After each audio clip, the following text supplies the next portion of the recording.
Lautanauhoja on käytetty Suomessa vöinä ja vaatteiden koristeina ainakin 1500 vuotta.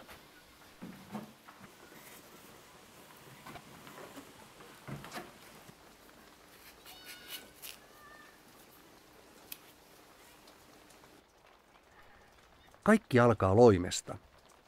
Sitten tarvitaan myös kulmikkaita puu- tai pahvilevyjä, joiden pyöristetyissä nurkissa on reiät loimilangoille.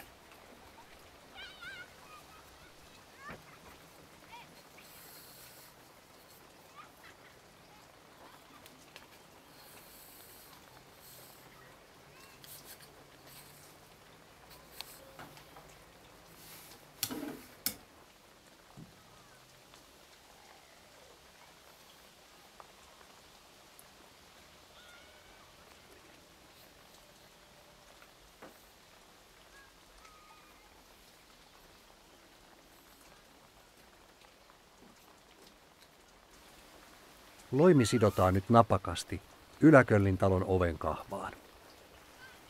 Työ on sopivasti kutojan käsillä, kun loimen toisen pään kiinnittää essun nauhaan.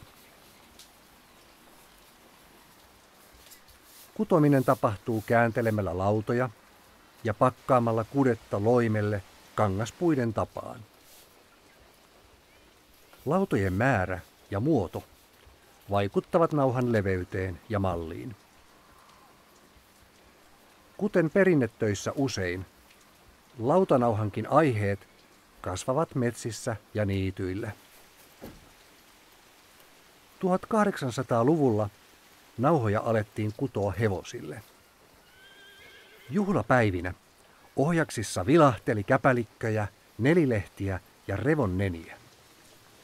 Tämä punos sitoo yhteen monta aikakautta.